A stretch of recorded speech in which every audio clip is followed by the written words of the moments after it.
All right, welcome to a 41-degree day. We're not quite there right now. We have the mid to the upper 20s, and it is going to be an okay one. More clouds taking over than sunshine, so just kind of keep that in mind. Wind's a little bit lighter, though, so not as much as a wind chill, so that's one thing kind of working in our favor. Meanwhile, this weekend, both red bars, meaning that we are weather alert really for Saturday for the snowfall, and then Sunday is more so the cold weather impacts beyond that. But one thing for sure, we're not above freezing for the entirety of this. We could melt a little bit of snow on Sunday, and there's also going to be a lot of blowing snow, I think, heading later on your Saturday. So our minor to moderate impacts are most likely. Whenever you have a moderate impact, that means that it's going to affect your daily life. That means it's going to be a tough drive from place to place. There could be some closures, but major impacts, pretty much everything is shut down. That number has come up, but right now we are on the lower end of about how much snow that we're going to see, where our current snowfall is really ranging, I would say, anywhere from about 2 to even 5 inches of snow.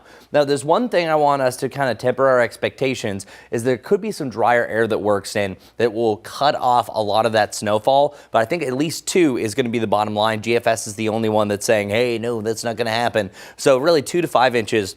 I think it's going to be the main norm across the area. So likely you're going to have precip on Friday, but it's really more so, I think, heading through your Saturday morning and the afternoon, and then we'll have some likely lingering snow heading into the evening, and then we're starting to wind things down. But I can show you a little bit more detail because now we have more of our detailed models that go deeper into the storm. Our first signs of snow, what do you know? It's the first culprit up in the mountains. So you have temperatures right around 22 at that point. It's going to be a really dry, fluffy snow, and then eventually we're cool things down with temperatures in the mid to the upper 20s. That's still going to be a drier snow that blows around, but still you can make some snowballs, but some of them might break up mid-air. That's kind of the consistency of the snow we have. But I think most of the accumulation that we have associated with this is going to be during the morning heading into the afternoon. So it could last several hours, where the heaviest precipitation right now looking to be the late morning into the early afternoon. That's why I want people to say, I think you're waking up to some snow, but we're picking up a lot more of the accumulation slowly but surely, since it's more of a finer snow through the morning to the afternoon. By the evening, it starts to wind itself down. It's more centralized over in South Carolina and the eastern side of the Carolinas as our next winter storm is pulling out.